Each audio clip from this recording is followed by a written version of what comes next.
Thank you for joining us. I'm Catherine Andrioli. A 33-year-old man pleads guilty to setting dozens of fires in Worcester and in Shrewsbury. Prosecutors say the fires happened over a span of 6 months from 2012 to 2013 and caused a lot of property damage. District Attorney Joseph Early Jr. says Jonathan Schellberg was sentenced in Superior Court to 5 years in prison. Schellberg pleaded guilty to 52 charges related to fires he set, including one at Gibson's Dairy Farm in Worcester. It caused $450,000 of damage to the family business. The DA's office says Schellberg is also responsible for a fire at another business, as well as a series of dumpster fires. A judge ordered him to serve 5 years probation after his time in prison. He will also not be allowed near any of the businesses impacted. A wrongful death lawsuit has been filed by the widow of a state trooper killed in a crash on the Mass Pike. Risa Clardy confirms she has filed the suit against David Naguna. He's accused of being high on marijuana when he crashed into Clardy's cruiser in Charlton back in March. Clardy left behind his wife and 7 children. Mass Live reporting the suit seeks $20 million in damage. Naguna is facing several criminal charges, including manslaughter. And thousands are expected to ring in the new year with First Night Worcester this weekend. The organization has dozens of events planned for Saturday, including one of the largest grand finales in recent years. Our Rosalind Flaherty has the preview. It's a wonderful event. It brings everyone's sense of community together. First Night Worcester is making the final preparations for its New Year's Eve celebration. The event features more than 80 performances at 20 venues. We try to have a very eclectic mix of artists, so whether you want a mind reader, a mystic, a ballet, guitar, folk, you name it, there's something for everyone. Howard McGinn is the executive director of First Night Worcester. He says they have used many of the same venues in the past, but are always adding new ones. We have been working with many of our partners who open up their doors for us and allow us to use their venues. This is First Baptist Church's first time participating. They say the church should be a part of the celebration every year. We have a huge building. It's a church that the community knows very little about. Opportunity to open our doors and let people come in. The church will be having entertainment, food, performances, and kid programs later in the afternoon into the night on Saturday. We, as a society, don't typically spend an awful lot of time together as a family, and this is an opportunity for families to do that. Other venues like the Worcester Art Museum have participated for many years. They will be running programs all morning to add to the celebration. People, I think, outside of the Worcester area tend to forget about Worcester, unfortunately, and I think the more we can let people know that, hey, look, it's not just Boston and Massachusetts, it's a happening place. First Night will ring out 2016 just after 11 at Bell Hill. McGinn says it will be the largest fireworks display they have had in years. Enjoy the day, bring the kids, go to the museums, just enjoy and have a great time. Rosalind Flaherty, Worcester News Tonight.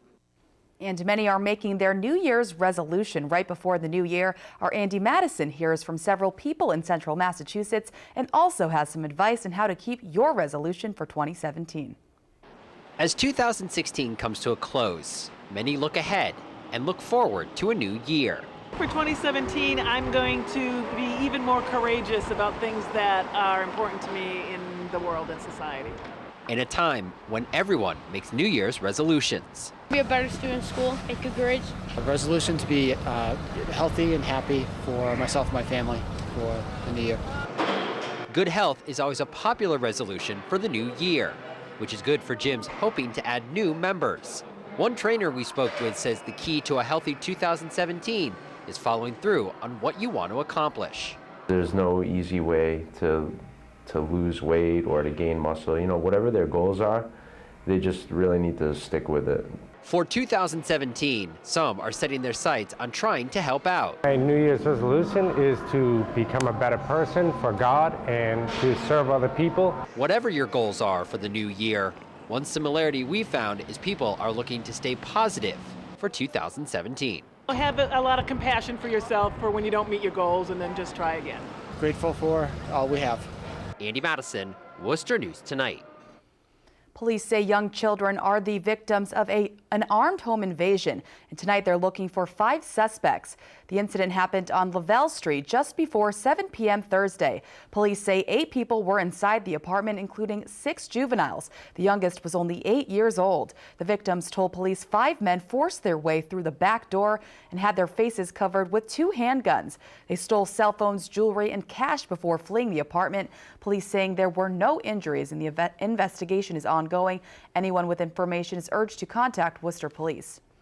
Now to Thompson, Connecticut. Investigators there are trying to determine the cause of a fire that damaged a historic church.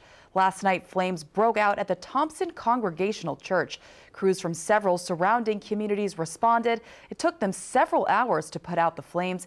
There is major damage to the back of the church, which was built in 1856. One day after a nor'easter, Worcester's Department of Public Works is pleased with how the new equipment performed. DPW Commissioner Paul Musi says there were around 250 pieces of snow removal equipment on the roads Thursday. Among some of them were the tools of the de-icer and aids preventing snow and ice buildup before the storms. Musi says the de-icer saved them from a lot of time and gave them a head start against the heavy snow. We've used it a few times really as kind of trials. Yesterday was the first day that it was used extensively. In advance of snow, we can pre-treat the roads and it helps prevent that packing of the wet snow on. And it's really needed on days like yesterday when the temperature is near freezing and the snow is wet and sticky. Another piece of new equipment being used this season are the sidewalk plows, which Musi says have been quick and easy against the snow. Today, Governor Charlie Baker signed a 6-month delay for the state's recreational marijuana law, but that delay continues to spark backlash. Abby Nizgoda has the story from Boston.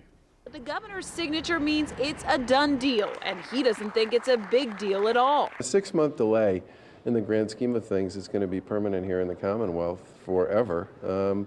I don't think is unreasonable. Lawmakers say this will give them more time to review the legislation and improve regulations. But supporters worry it will also give them more time to consider raising taxes on pot and give those who sell it illegally a marijuana monopoly. Every modification that they've proposed is some kind of gift to the black market. This is going to leave a lapse in time where it's legal to possess, but how are we supposed to get it?